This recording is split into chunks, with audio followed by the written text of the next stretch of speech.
नमस्ते योगीज़, आज मैं भस्त्रिका परिणाम के बारे में आपको डिटेल से बताऊँगा। सबसे पहले हम बात करते हैं कि जो भस्त्रिका इसका अर्थ क्या है? हमें अर्थ समझना भई भस्त्रिका का अर्थ होता है दौंकनी, जैसे लोहार के पास दौंकनी होती है ना, जैसे वो लोहे को तपाता है। तो आपको समझना है कि भस्त्रिका क्या अर्थ क्या होता है? दौंकनी होता है। सबसे पहले हम भस्त्रिका परिणाम के बारे में पूरा जान लेते हैं कि इसका लाभ क्या है और सावधानियाँ क्या है? कितने समय तक करना चाहिए कि ये हम सबसे पहले इसके बारे में समझना ज़रूरी है।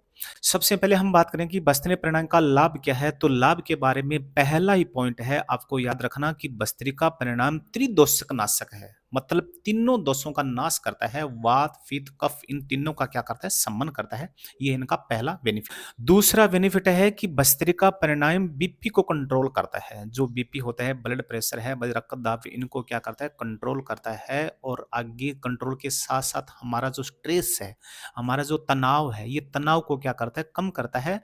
मतलब तीसरा हम इसका बेनिफिट कह सकते हैं कि ये जो भस्त्रिका परिणाम है हमारे माइंड को मजबूत करता है, हमारे दिमाग को मजबूत करता है, हमारी मेमोरी पर है इनको बढ़ाता है। ये सबसे बड़ा इनका पॉइंट है। ठीक है। फिर हम बात करें कि जो भस्त्रिका परिणाम है, इस भस्त्रिका परिणाम का चौथा लाभ करेंगे कि भस्त्रिका परिणाम के बारे में आप याद रखना हमारे जो शरीर है, हमारी जो बॉडी है, हमारी बॉडी की हर कोशिका तक, हमारी बॉडी की हर सेल्स तक ये क्या पहुँचाता है? ऑक्सीजन की सप्लाई करता है। तो मेरा कहने का मतलब है कि हमारी बॉडी में जितनी करोड़ों, अरबों-खरबों जो सेल्स है, उन तक जो ऑक्सीजन पहुँचाने का पूर्ण रूप से जो कार्य करता है, तो वो भस्त्रिका परिणाम करता है। क्योंकि भस्त्रिका परिणाम के द्वारा हमें सेल्स की बॉडी की हर सेल्स तक ऑक्सीजन की सप्लाई सुचारू रूप से हो जाती है। पाँचवाँ सबसे बड़ा पॉइंट है कि भस्त्रिका परिणाम के बारे में आप याद रखना, ये जो श्वसन संबंधी जो बीमारियाँ हैं और श्वसन संबंधी बीमारियों में भस्त्रिका परिणाम बहुत आरामदायक है, बहुत बेनिफिट है। श्वसन संबंधी बीमारियाँ कौन-कौन सी है? तो आप याद रखना कि सर अस्थमा है या दम्मा कह सकते हैं, जो टिब्बी कह सकते हैं। ये श्वसन संबंधी बीमारी है, ये हमारी लंग्स की बीमारी है और इन 2 रोगों में हमारा लंग्स की कैपेसिटी कमज़ोर हो जाती है और भस्त्रिका परिणाम के द्वारा हमारा लंग्स क्या होता है? मजबूत होता है, हमारे शरीर की हर सेल्स तक क्या पहुँच जाती है? कोशिका पहुँचती है।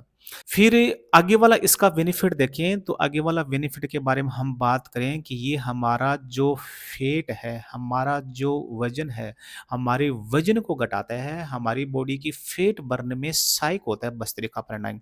और लास्ट इसका लाभ क्या है? लास्ट लाभ के बारे में आप याद रखना, भस्त्रिका परिणाम के बारे में आप याद रखना कि इस परिणाम के द्वारा हम हमारी बॉडी का जो टॉक्सिस है, हमारी बॉडी का जो ज़हर है, हमारी बॉडी में जो ज़हर बनता है वो बाहर निकल जाता है, हमारे शरीर की गंदगी बाहर हो जाती है। ये सभी के सभी आपको याद रखना। भस्त्रिका परिणाम के मैं आपको लाभ के बारे में टोटल मैंने आपको बता दिया।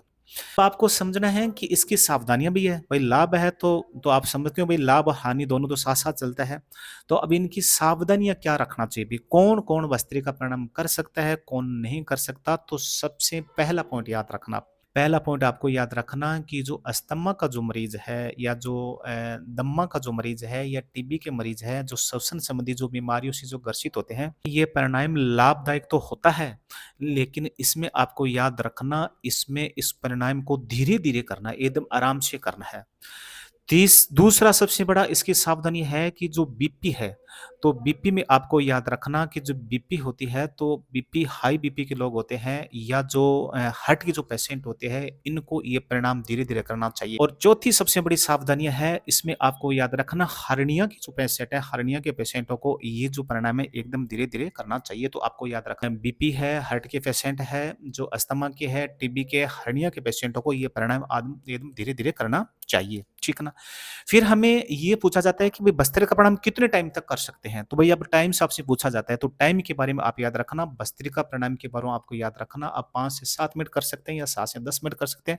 वो आपकी बॉडी की कैपेसिटी है, जितनी आपकी बॉडी की कैपेसिटी उतने समय तक आप ये भस्त्रिका प्राणायाम कर सकते हैं।